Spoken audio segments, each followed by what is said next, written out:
Bueno, en esta unidad vamos a arrancar con los 4 elementos básicos de la terminología. Estos elementos son el término, el concepto, las relaciones y la definición.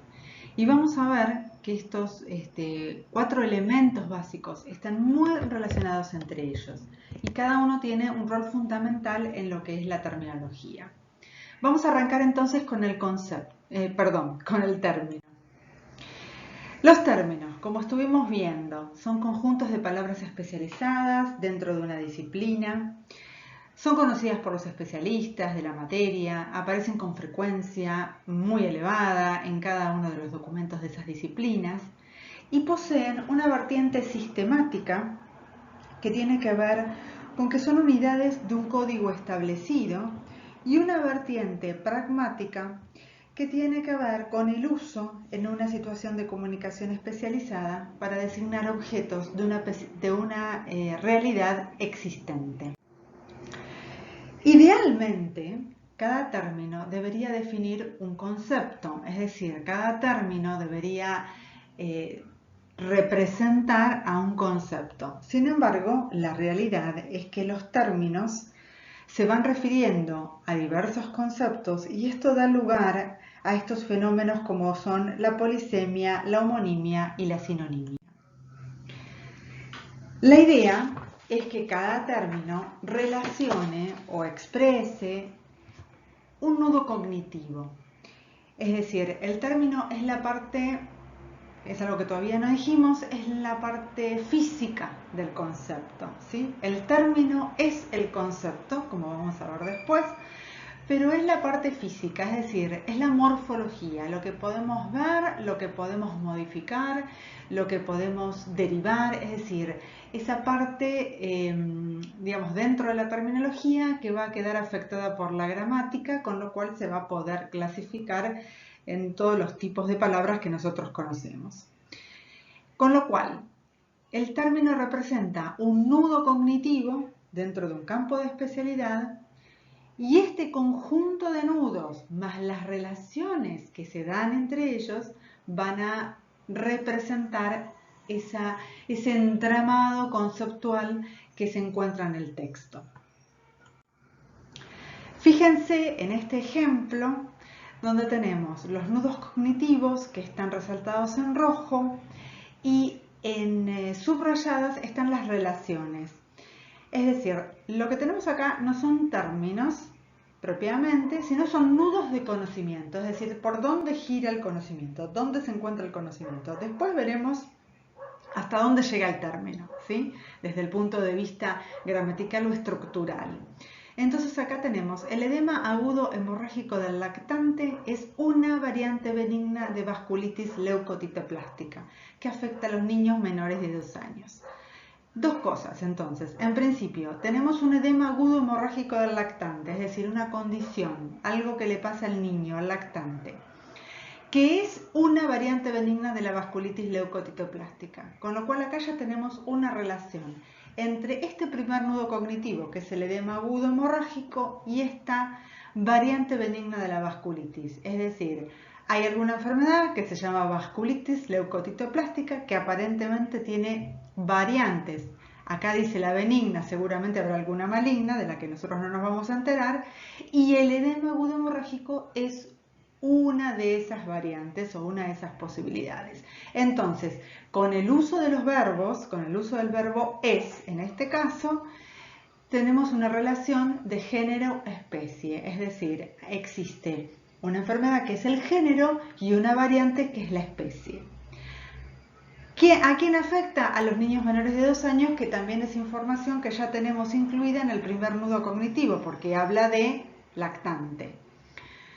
Luego dice que clínicamente se caracteriza por la aparición brusca de lesiones purpúricas con patrón en escarapela asociados a edema del nivel de cara y zona distal de extremidades. El pronóstico es habitualmente excelente. Entonces, ¿qué tenemos acá? Otro nudo cognitivo que es lesiones purpúricas con patrón en escarapela, es decir, cómo aparecen, cómo las veo, cómo veo este edema agudo hemorrágico del lactante y a través de estas lesiones. se caracteriza. Ya ahí tenemos con se caracteriza esa relación que ya me dice cómo se representa, cómo se manifiesta. Asociados a edema de nivel de cara. ¿Qué es este asociados? Aparece en la cara o en la zona de las extremidades. Y el pronóstico es habitualmente excelente, listo, solamente me da tranquilidad mental y no me agrega ningún nudo cognitivo. Con lo que vemos, o sea, el ejemplo este nos sirve para ver que los términos aparecen en situaciones especializadas, están restringidas pragmáticamente, es decir, están restringidas por la situación de comunicación que tiene que ver con las características de sus interlocutores, específicamente del emisor. Por eso decíamos que hay comunicación especializada cuando el emisor es el especializado. También tiene que ver con la temática que se transmite, con la función que persigue esta transferencia de comunicación y con la situación propiamente dicha. Ahora, desde el punto de vista morfológico, que es lo que nos interesa en este caso, las unidades de conocimiento especializado van a tener distintos niveles descriptivos. Y acá fíjense que entramos a una nueva terminología dentro de la terminología. Ya no hablamos más de términos, sino que hablamos de unidades de conocimiento especializado. Y este es un término acuñado por María Teresa Cabré, que quiso de alguna manera no restringir la palabra término, ¿sí? Es decir, con unidad de conocimiento especializado, ella considera que abarcamos todas las formas gramaticales que puedan existir y de esa manera no dejamos como encajonado al término, como si dijéramos que los términos o las unidades de conocimiento o el nudo cognitivo solamente se puede transmitir a través de una palabra. Entonces, lo que vemos acá es que las unidades de conocimiento especializado pueden tener distintos niveles de descripción, es decir, morfológicas, léxicas, sintagmáticas, oracionales, textuales, es decir, pueden tener todas estas formas. La característica para considerar que una unidad de conocimiento es justamente eso, es el tipo de conocimiento que transmite, es decir, las condiciones cognitivas y semánticas, y el uso que se hace de esta unidad en el discurso, es decir, esas condiciones pragmáticas discursivas. Es decir, vamos a poder identificar las unidades de conocimiento especializado cuando notemos o cuando nos demos cuenta que el texto transmite conocimiento a través del uso de este morfema, unidad léxica, sintagma, unidad oracional. Bien, desde el punto de vista entonces del sistema al que pertenecen las unidades de conocimiento especializado, podemos decir que existen unidades de conocimiento especializado lingüísticas y no lingüísticas. Si miramos a las no lingüísticas, vamos a ver que son los símbolos, las fórmulas, las nomenclaturas, la iconografía, ¿sí? O sea, situaciones que nosotros no vamos a analizar desde el punto de vista textual, pero que son situaciones que sí surgen, es decir, que pueden estar en el texto, incluyendo conocimiento, incluyendo información conceptual, y que para el especialista, por ejemplo, ver el símbolo o ver un símbolo químico o ver una fórmula matemática sea suficiente, no es necesario explicar.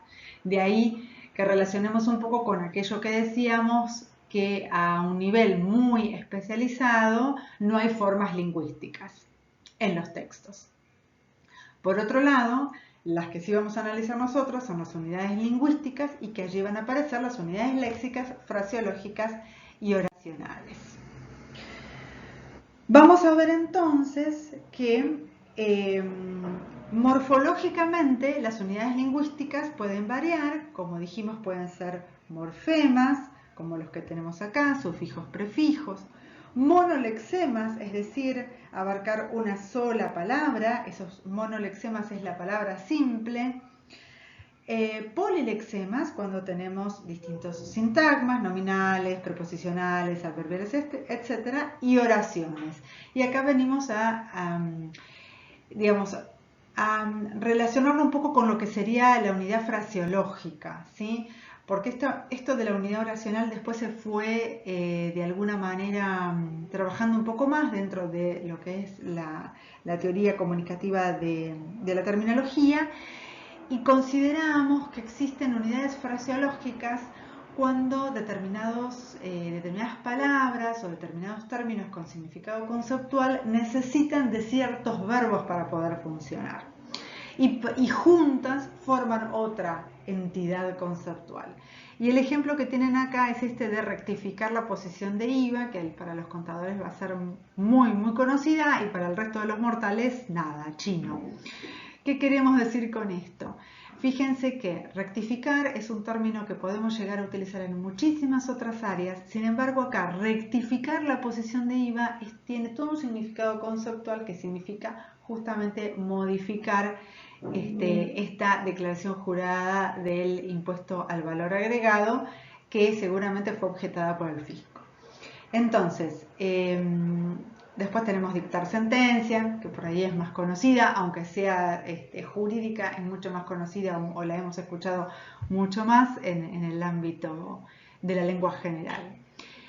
Es decir, hablamos de dictar sentencia y no de expresar una sentencia o de formular una sentencia, ¿sí? ¿Por qué dictar? Bueno, porque tiene un valor de imposición. La sentencia tiene que ser expresada de alguna manera, formulada, pero con una carga de imposición, o sea, se cumple lo que esa sentencia dice. Bien, vamos a ver entonces que gramaticalmente las unidades de conocimiento especializado pueden tener todas las formas, todos los tipos de palabras que ustedes conocen, como sustantivo, adjetivos, verbos, adverbios y obviamente todos los sintagmas. Estas unidades polilexemáticas, estos sintagmas, a su vez se pueden ir combinando.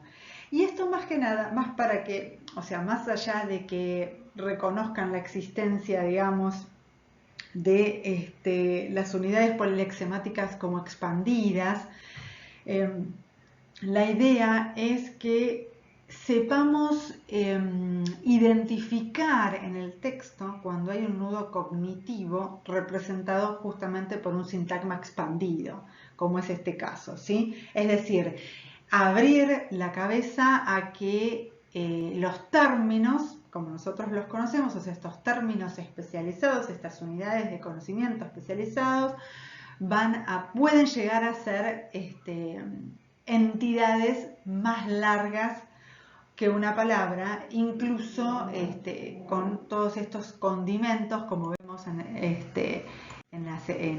esta slide, en la que vemos que hay más combinaciones, ¿sí? Accidente vascular cerebral, asma bronquial infantil, abandono precoz de la inmunoterapia, es decir, ¿por qué vemos todo esto? Porque a veces tenemos la sensación de que estamos incluyendo dentro de un término más de lo que tenemos que incluir y a veces tenemos la sensación de que lo cortamos. Entonces, la idea es ver dónde está el conocimiento condensado, o sea, hasta dónde llega ese conocimiento condensado. Un poco lo que decíamos antes, ¿sí? Hasta dónde esa expresión que estamos viendo en el texto se está refiriendo a un solo concepto, se está refiriendo a una unidad de conocimiento.